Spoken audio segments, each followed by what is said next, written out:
We are live backstage, Belly, on the Weeknd tour. What's going on, man? How are you? How you doing, my brother? Good, I'm good. Yes, sir. First thing I want to talk about is that coat, that glitter coat that you had on stage. You weren't playing around with that, man. Where do you come up with your fashion? Because I looked at some of your older videos that you've done for either interviews or performances, and you got this unique sense of fashion. Yeah, I think like with that, you know, me and my guy Slow kind of just put the idea together, and you know, Slow and I made it happen. That's really custom, man. That's like, it was supposed to be a sample piece from honestly, I don't like to say lines. I don't like to do clothing lines or nothing like that, but it was just a sample piece from something that a little something we're creating. Yeah. Yeah. And obviously the tour's been going great. You had the show last night in Chicago. You're in Detroit tonight. Yeah. I always like to ask artists, what's that feeling of getting up on stage and being in front of that many people? Because there's artists, I mean, we have a lot of local artists in Flint that they get in front of 1,000 people, it's like huge to them. And right. you know, when you do it on a national level and you start touring, what's that feeling like? Like, do you still get nervous when you go on stage? Absolutely. Yeah. I get nervous before I rock 500 people. Yeah. I get nervous before I rock 20,000. You know, it's like, yeah, but I'm more focused on my show, I think, than anything. Like, if I'm rocking a small crowd or a big crowd, I spend just as much time, Right. you know, perfecting what I'm trying to do Yeah. on stage. And I think even when I'm on stage, all the attention is paid to that. You know, every now and then I get to look out, you know, and see my fans. Yeah. And, you know, it's dope to touch the people like that. But you know, mainly I'm very meticulous when it comes to my show. Like, I really like to take my time. I like craft it properly. You know, doesn't matter how many people. Yeah, now you and Abel go back, obviously, a ways, you know. When you look at the history of your friendship and you look at where you're at now and look at, you know, what you guys have gone through to get to where you're at now, did you see all of this happening? Did you see the vision of performing at, you know, a huge venue like the Palace? Like, there's some artists where they're like, I never would have seen this coming, and then there's other artists that know that it was going to happen.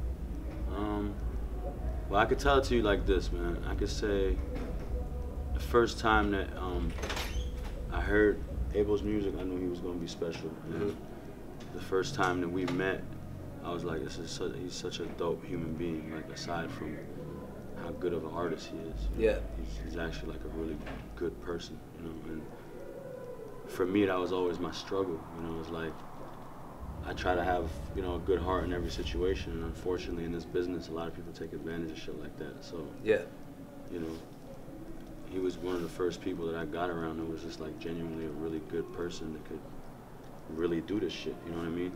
And so I honestly, from the beginning, I always knew, you know, greatness was destined for him. You know, for me,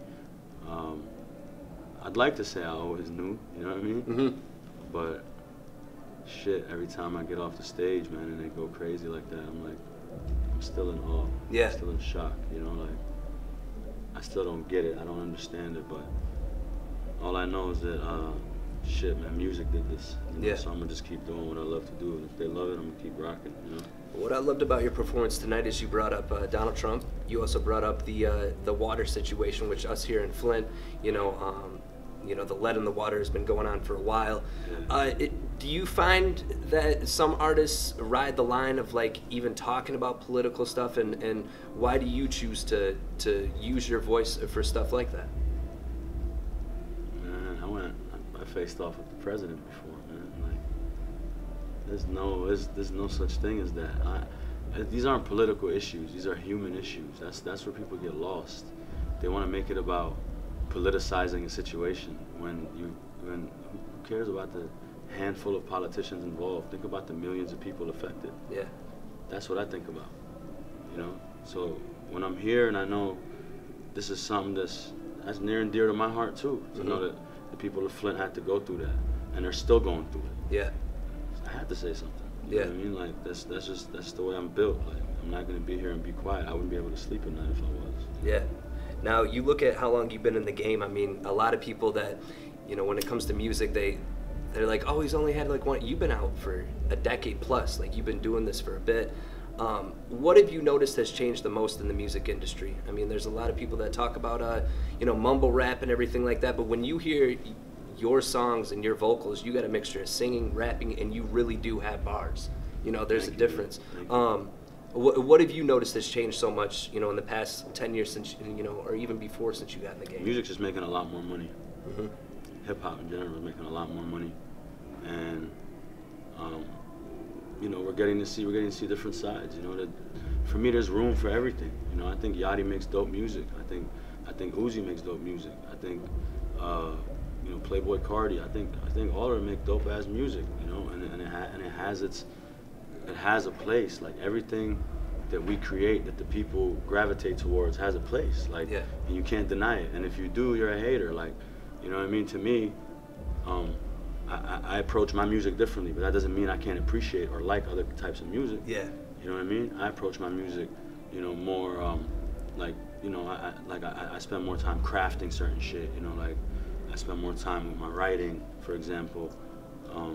I spend days in the studio without sleeping. I take a different approach than another artist might take, or there might be another artist that takes that same approach and comes out with different music, and I still appreciate what he does. Yeah. So there's a place for it, man. As long as it's getting money, as long as the people go to it and gravitate to it, who the fuck are you to say it's whack or good? Like, fuck out of here. Yeah, I think it's different. Just like rock has subgenres, hip hop has to have subgenres, and I think it's come to a crosshair to where, or a cross point to where you have to have different subgenres. I hate when people consider it mumble rap. It's just a different form of rap or a different form of hip hop. Right, and I don't think to say mumble rap is fair either, because we live in a world of captions, and people listen to music so they could have a witty caption to put under their picture, and listen to lyrics for those reasons now. This is what kids are really listening to the shit for, and nobody can deny that. These artists we want to call mumble rappers, right? They're giving us lingo. They're giving us phrases that people use every day. Yeah. That's not mumbling. Those are words, and it's iconic. Yeah. What the fuck is just do it? Honestly, think about it. What is it? How simple is that, right? That's mumble marketing. Could we call that mumble marketing? Nah, that's genius is what that is. And that's why people gotta look at it. There's different forms of genius, there's different forms of beauty in this shit, man. I think there's a place for all that. I love it, you know what I mean? Yeah. I love to see somebody as young as a Yachty or as young as a Uzi killing shit and making money and rocking 20, 30, 40,000 people and doing. I love to see that. That's what we're in this shit for. Yeah. And once you remove the hate from your heart, the universe might give a little love back to you. Yeah. That's how I feel. Yo, we're gonna end it on that. You can't end it on more of a perfect note. Belly, I appreciate you, man. Thank you so much. If you get a chance to see the Weeknd and Belly on tour, make sure that you check them out. I appreciate it as always, man. Yes, sir. Love, man.